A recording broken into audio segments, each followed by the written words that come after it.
Hello everyone! Welcome to Vlogmas Week 1.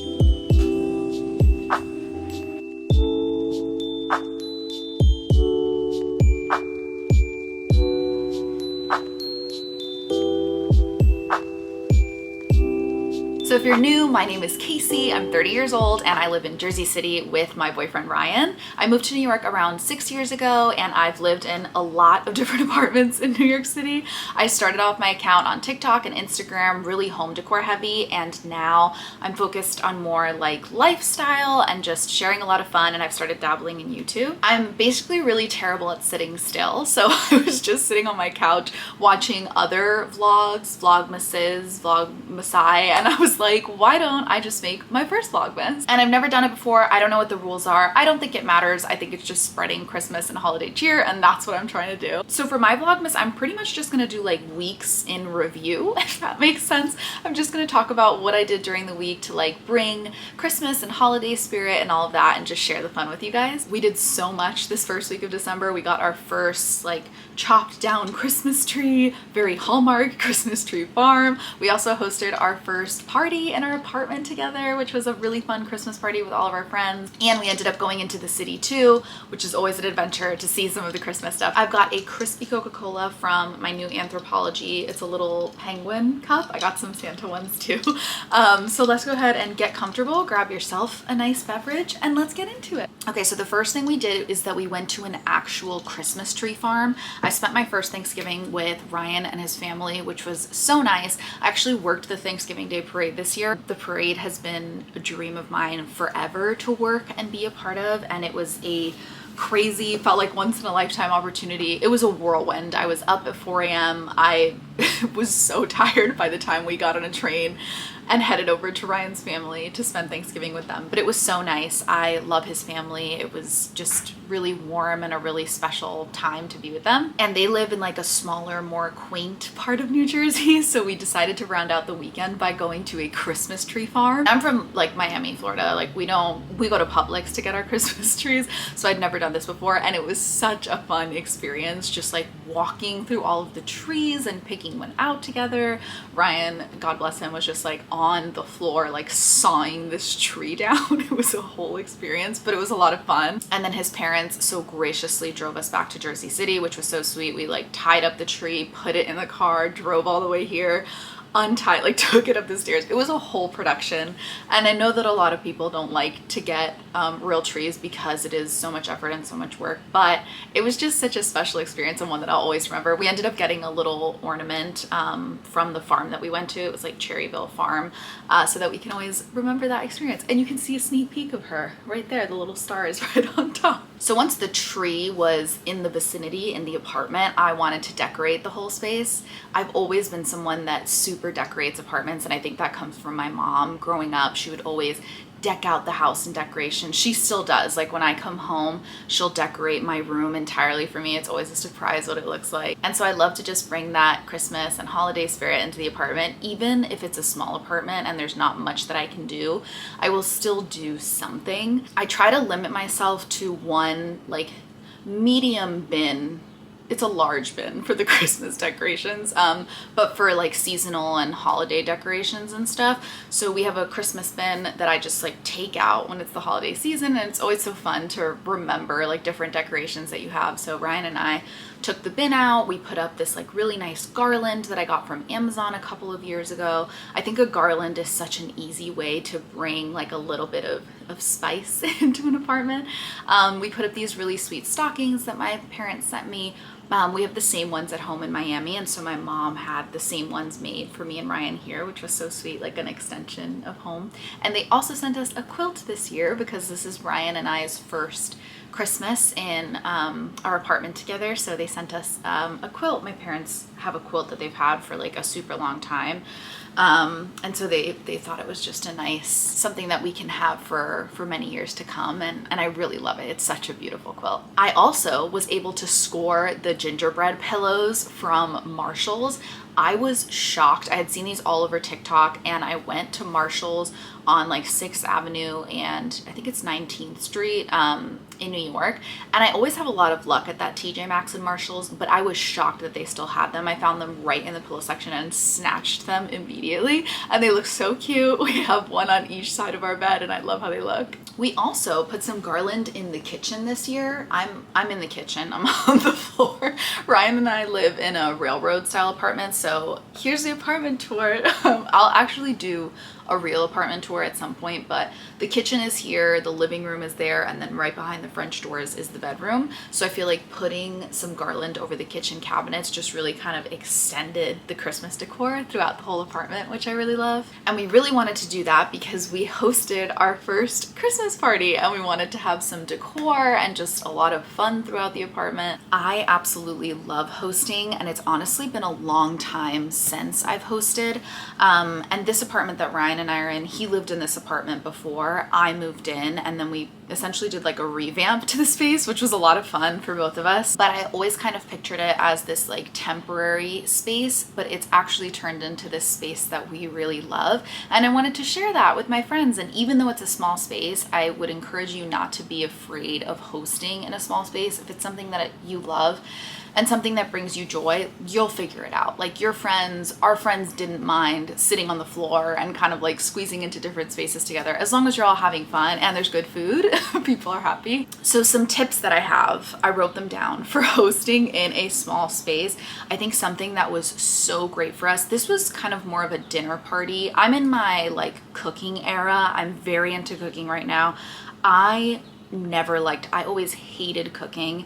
And Marcella, my old roommate, really taught me to love it and to love just like, it sounds cheesy, but like what a gift it is to give other people meals and just like share these moments together. I really love it. And Ryan and I have had some of our most fun nights when we cook new meals together and just do these fun activities together. So for a Christmas party that we hosted in our old apartment, Marcella made Ina Garten's ultimate beef stew, and it was phenomenal. I just remember it feeling so hearty and so warm. So I wanted to do the same thing for this party. And I really wanted something that would be simple, that I wouldn't be like working on while my guests were here and have the oven on and have it get really hot in the apartment. So the stew was perfect. I actually started it around noon. Our party was at 6. So I already had it made and kind of just sitting on the stovetop as everyone was coming in, and I didn't have to worry about it. And it was such a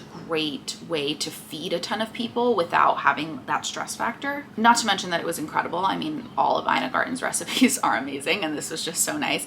Our friend Steph took a bite out of the stew and she was like, "This literally tastes like home to me," and I'm not kidding. I got tears in my eyes because again, it's just such a special thing to like feed people and bring them into your home and share those memories. It was just, it was a lot of fun. I made this stew in my Le Creuset, my cobalt blue. I'm also in my blue era.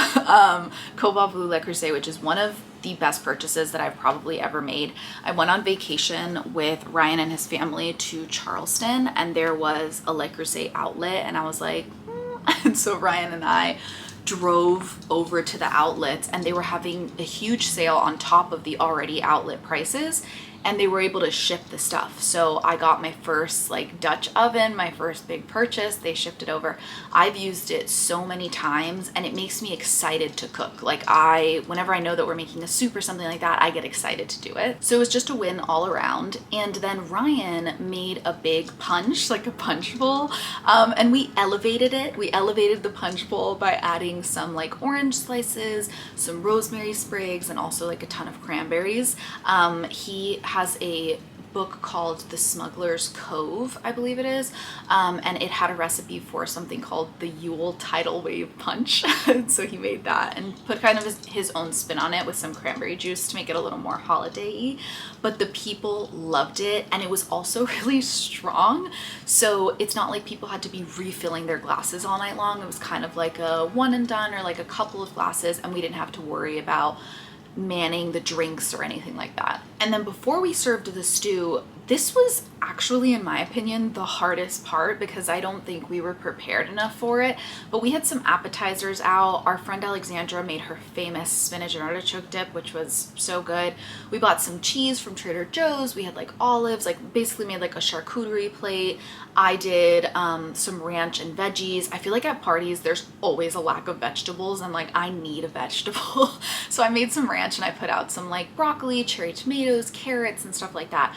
But as people were coming in, obviously the food was like flying. So Ryan and I were just like cutting cheese, putting out crackers. Like there was like, I was only seeing cheese for like the first hour of the party. And I think something that Ryan and I talked about after in the like post-mortem was that we should have had everything kind of cut in advance, even if it wasn't going to be put out. So just cutting a bunch of cheese and putting it in the fridge so that we could easily refill things, I think would have been the move and something that we'll do for our next party. I think another great tip that I got before hosting this was that you don't have to do everything. So the appetizers, I had other people bring appetizers and we did really simple stuff. My main focus was the stew and also the coquito, which was a huge hit. This was my first time making coquito. My boss actually sent me her cousin's recipe for it and it was so good. It was a huge hit. Coquito is basically this like very sweet drink. It's Puerto Rican, but I feel like so many Hispanics around the holidays like will make coquito. There's different variations of it, but it's essentially evaporated milk, sweetened condensed milk, which I love, leche condensada, and then some cinnamon and some coconut cream, and you kind of just blend it all together. There's cinnamon too, let it sit in the fridge, and it comes out to this really like thick consistency, and you serve it in little shot glasses, and so it's kind of like a sip-on dessert drink. It's so delicious. I love it so much. And it was a huge hit. That's also another one of my tips, like bringing in traditions from your home or things that you typically do and sharing them with your friends is always so much fun. So the coquito and the stew were my main focuses. And then, she's a chatty girl. I need a sip. And then for dessert, we actually ended up picking up the most insane chocolate cream pie. When I tell you guys, this is the best pie I've ever had, multiple people were like, this is the best pie we've ever had. Like I said, we live in Jersey City, kind of near like the downtown area. And there is this shop that's called the Dark Pines Downtowner. And it is my favorite little shop. The owner, Erica, is so sweet, and she basically just curates and collects a bunch of cute knickknacks and snacks and different types of things. I love it all. Essentially every like gift that I've gotten this year from Ryan has been from there because I love it so much. And she's also a really incredible chef and makes pies. And she has like drops on the weekends where she'll have mini pies or she'll do pie orders, and they sell out almost immediately. We hadn't tried a pie before our party, but I messaged her on Instagram and I was like, hey, like we're hosting a Christmas party and I would love to get my hands on a pie. Is there any way we can pre-order? And she made one for us, which was so sweet. And that was such an easy thing not to worry about. That was still so incredible. I went the day of and I got to chat and browse around and pick up the pie and bring it back, and it was, I mean, the chocolate cream, the whipped cream, everything about it. She said to keep it in the fridge, which was such a great tip because once it came out, it was almost like it was an ice cream pie. It was delicious. And that, along with the coquito, was enough for everyone. Everyone was so satisfied. Everyone was like, I'm so full leaving the apartment. And it was just such a great time. Like I said, just trying not to stress about how many people were in there, keeping everyone happy, and just having a good time and having people that we love in this apartment that we love was so special. Okay, moving on. Yesterday, we went into the city. Big mistake, huge. If you know the reference. Big mistake, big, huge. So I work at Rockefeller Center, so I go into the city like 3 times a week. I get to see the beautiful, majestic tree. I love her. So many people in the office hate it because of the crowds that it brings, but we have access to seeing it from the building, and it really just is so, I don't get tired of it. I love it. But anyways, we don't typically frequent the city on the weekends because the PATH train, the train from Jersey City to New York City, is kind of just on an off schedule. It's always really packed. There's a lot going on. But yesterday we had something for a friend, an event for a friend that we were trying to make it to, that we ended up arriving at an hour and a half an hour and a half early, I wish, an hour and a half late, because there were so much traffic and so many people. We ended up, the F trains just stopped running. I had to hop on a bus, which, by the way, I love the bus. Not enough people talk about the bus or take the bus in New York City. I feel like it's always subways or taxis. The bus is fantastic. It's the same price as the subway, except you're not paying $40 to be in an Uber. It's obviously not a private ride, but I mean, you're cruising around town. And yesterday we were sitting in the bus just surrounded by people. The bus was going through 6th Avenue, and I'm not kidding, we were in front of Macy's Herald Square for like 15 minutes just not moving. And it was insane. There were so many people, but at the same time, it was a Saturday night, mid-December. Obviously, the crowds are coming, the tourists are coming, everyone wants to see the tree and all of the fun stuff. And you should see the tree. And I love New York at Christmas time, but my tip is to see all of those things before sunrise. And I know that sounds insane, and I know that I'm a morning person, and because I work at the Today Show, I do see it at sunrise, and I can tell you that there are not, I mean, half the amount of people there. It is really just so beautiful to see the lights and to see New York, but also to see it quiet, you know? And before the sun rises, the lights are still on for the Christmas tree, the lights are on for everything on 5th Avenue, and it's still dark out, so you can still appreciate it. Anyways, we ended up making it to the event, and then I was like, well, since we're already here, maybe we should just walk along 5th Avenue, which started out great at first, but then it was, again, too many crowds, too many people. But we did see the Saks 5th Avenue, like the big compass thing. It's a like collab with Dior this year. It's normally this really beautiful like castle situation that lights up, and the compass thing is really beautiful. I just don't really get what it is, but it was still beautiful and lit up, and we got to see the tree, and we got to see all of the really pretty designer shops all lit up. My favorite is Cartier. They always do this like big bow. They had this cute little hot air balloon this year that was beautiful. We also did go to the Union Square Market this week. Ryan met me after work one day, and we just ended up going, like I said, early. We went around like 3:30 p.m. and so it really wasn't that crowded. It was nice to walk around. There's so many holiday markets in New York City all over. I've been to all of them a lot of times and almost every year, so I think I've gotten a little bit tired of them. There's not that much like whoa as there was when I first moved here, but I do still really love the Union Square Market one. They have my favorite hot chocolate there. It's from this brand called No Chewing Allowed, and they actually do, like, they yell at you. They're like, no chewing. Like when they give you the chocolate truffle, they're like, you can't chew it, you have to let it melt in your mouth. But essentially it's really good hot chocolate, and then they'll also drop a little chocolate truffle inside. They also sell tins of the truffles, and they make such great gifts. My first Christmas being with Ryan, I got his parents a tin and 2 little mugs, and I feel like it was such a great Christmas gift. I've gotten it for my parents before, my family, so if you're on the market for something, I'm sure they have a website too. It's called No Chewing Allowed. And I also feel like the Union Square Market just has a lot of vendors that are more my style. We got this really cute tea towel this year. They always have like really pretty ceramics and pottery and jewelry and all that stuff, and it's fun to just walk around and see what everyone's got. And that pretty much sums up our first week of Christmas, our first vlogmas. This weekend that's coming up, we're heading to Rhode Island, which I'm so excited about. Ryan and I always take a trip, a little like Christmas trip, so we do a weekend trip, and that's where we exchange our gifts, and we always go somewhere kind of fun. We've been to Peddler's Village in the past, which is a really pretty, again, Hallmark vibe town. I've never been to Rhode Island. We're heading to Newport, and I'm excited for like Christmas by the sea, you know? I think that it'll be like nautical vibes, but also Christmas lights and all that stuff. I love planning trips, so let me know if that's something that you guys would like to see, kind of my process from start to finish with like researching, picking a place, making the Google Doc, I like to balance my trips to be both relaxing but also activities and fun. So yeah, I'm sure that I'll include the Rhode Island trip and like tips and all the stuff that we did on that trip in our next vlogmas. But thank you guys so much for being here. I hope that you're having a great start to the holiday season, and I'll see you in the next one.